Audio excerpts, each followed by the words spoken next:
안녕하세요. 스위스 살고 있는 스위스 브로콜리입니다. 저는 스위스에서 살고 있는 한국 국적의 교민입니다. 이번 영상에서는 스위스 살면서 가장 놀라웠던 3가지를 말씀드리려고 해요. 그 첫 번째로는 바로 대통령이 경호원 없이 대중교통을 이용하는 모습을 볼 수 있다는 겁니다. 스위스에서는 매 12월에 대통령 선거를 하고 있습니다. 4년 아니고요.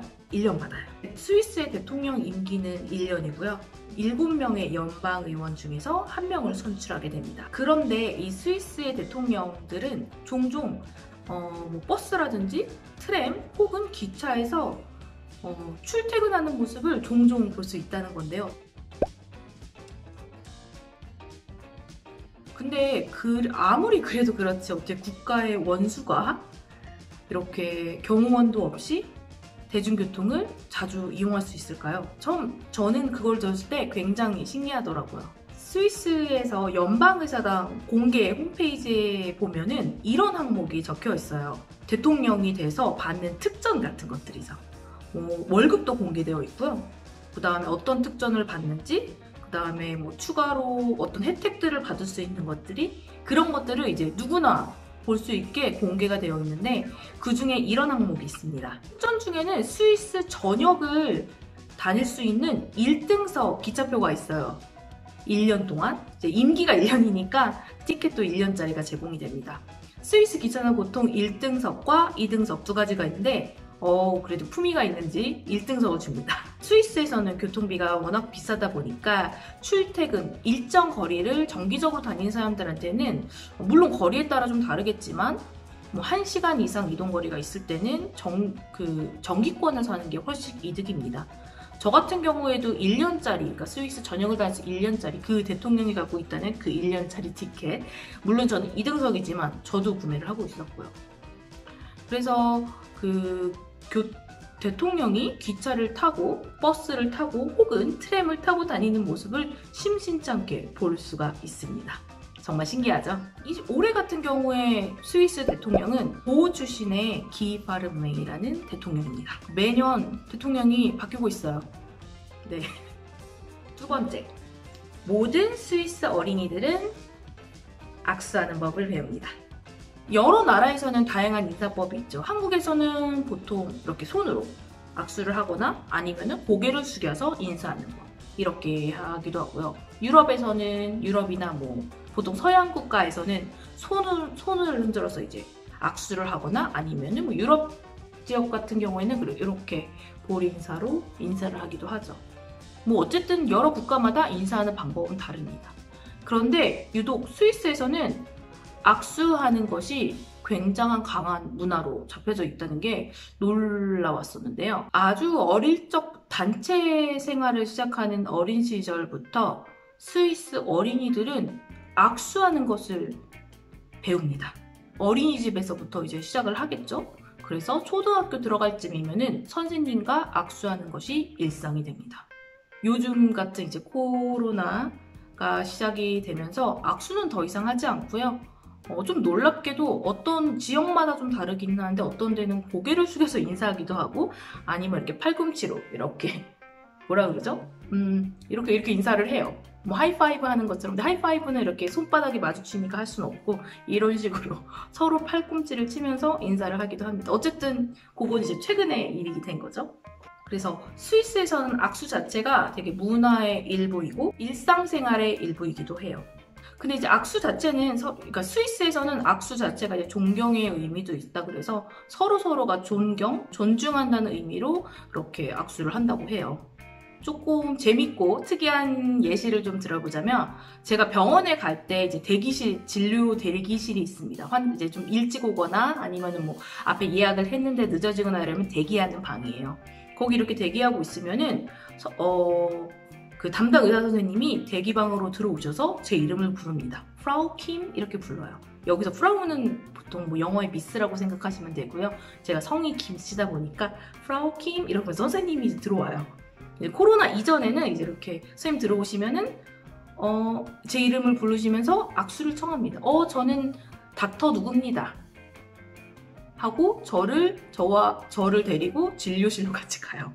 처음에는 그게 되게 당황스럽더라고요. 이게 한국에서는 전혀 없었던 문화였고, 의사 선생님이 환자한테 와가지고 자기소개를 하고, 그러니까 이름을 얘기하는 거죠. 이름을 얘기하고 진료실로 같이 간다는 게 굉장히 신기했습니다. 물론 모든 병원이 그런 건 아니고요. 지금 경험으로 봤을 때 한 10번을 각각 다른 병원을 간다면은 한 40% 정도 되는 것 같아요. 그러니까 약간 작은 데일수록 좀 그렇더라고요. 네. 그래서 그런 이렇게 인사하는 부분이 이런 것들이 굉장히 좀 특이한 이렇게 악수하고 이름을 부르고 눈을 마주치는 그런 것들이 스위스의 깊은 문화로 자리 잡혀 있다는 예시를 말씀드리고 싶었습니다. 그런데 이제 몇 년 전에 좀 됐어요. 스위스에 그 프랑스하고 독일하고 이렇게 같이 붙어 있는 스위스 국경 지역 바젤이라는 지역이 있거든요. 여기서 2명의 무슬림 학생이 이 악수 때문에 아주 큰 이슈가 되었습니다. 2명의 무슬림 학생, 한 중학생이에요. 14살 그리고 15살 가족입니다. 이 형제가 같은 학교에 다녔는데 무슬림으로서 이성과의 접촉을 안 하는 게 그 종교적인 행위더라고요. 그래서 이성인 선생님과의 악수를 거부했어요. 이슬람을 믿는 이 무슬림 학생들은 종교적인 문제로 인해 선생님과의 악수를 거부했습니다. 근데 이게 결국에는 일이 좀 커져가지고 그 학생의 부모가 학교에 찾아와서 항의를 했습니다. 그 후로 일은 급속도로 커졌죠. 종교의 자유도 없이 왜 이렇게 행동하냐 이러면서 아무튼 되게 막 스위스 외부로도 그리고 한국에서도 꽤 이슈가 됐던 이런 내용이었는데요. 스위스 내에서는 현지 관습에 적응하지 못하는 사람들이라고 비난받는 그런 분위기로 흘러가게 되었어요. 그도 그럴 것이 스위스에서 악수하는 것이 큰 문화로 자리 잡고 있는데 그 악수를 종교라는 이유로 거부한다는 게 생각보다 받아들여지지 않았던 거죠. 그래서 그 이후에 그 가족들은 그게 다 외국인이었죠. 그래서 그 시민권 절차가 약간 중단되기도 했었고요. 결국 그 가족들하고 그 학생 둘은 처벌받게 되었습니다. 스위스에서는 그런 자녀가 스위스 관습이나 전통을 따르지 않으면 벌금을 내는 제도도 있어요. 스위스가 자유민주주의 국가고 그 다음에 종교의 자유도 있지만 그냥 2가지 생각이 있어요. 첫 번째는 그 나라에 잘 살려면은 대부분의 사람들이 행동하는 것처럼 행동을 해야 그 나라에 적응을 하고 잘 살 수 있다고 저는 생각을 하거든요. 그런 차원에서는 본인의 종교 신념이 그렇게 강하다면 그 나라에 살지 않는 게 맞다고 생각을 해요. 그러니까 남에게 피해를 주면서까지 내 종교를 크게 내세운다는 거는 저는 개인적으로 조금 이해하기가 어렵습니다. 그 나라에서 사는 것과 종교 이 2가지가 부딪히면은 중요한 걸 따르면 되거든요. 악수를 나는 하기가 싫다. 내 종교적인 신념으로 인해서 이성과 악수하기가 어렵다. 근데 그게 스위스에서는 단순한 인사가 아니라 이미 문화로 깊게 뿌리 잡혀 있는 건데 그거를 내 종교가 그거를 받아들이지 못한다 그러면 그거는 살기 어렵다고 봐요. 그러니까 내 종교 신념이 강하면은 받아들일 수 있는 곳을 사는 게 맞다고 저는 생각합니다. 3번째입니다. 3번째는 이거 굉장히 저는 되게 신기했었어요. 바로 초등학교 졸업하기 전에 진로를 결정해야 된다 입니다. 한국과 동일하게 스위스 역시 초등학교는 6년제입니다. 1학년부터 6학년까지 있어요. 똑같아요. 근데 한국에서는 중학교까지가 일반 과정이고 중학교 지나면서부터 이제 상업고등학교와 일반고등학교, 그러니까 대학을 진학하려는 일반고등학교로 이제 나뉘어지잖아요. 근데 스위스는 초등학교를 졸업하고 상업중학교와 일반중학교로 나뉘어집니다. 그래서 아직 뭣도 모르는 피덩이 같은 초등학생들이 앞으로 내 진로를 어떻게 해야 될까? 즉 나는 대학을 진학해야 될까? 아니면 대학을 진학하지 않고 기술을 배워야 되나? 이거를 초등학교 전에 결정을 해야 된다는 거예요.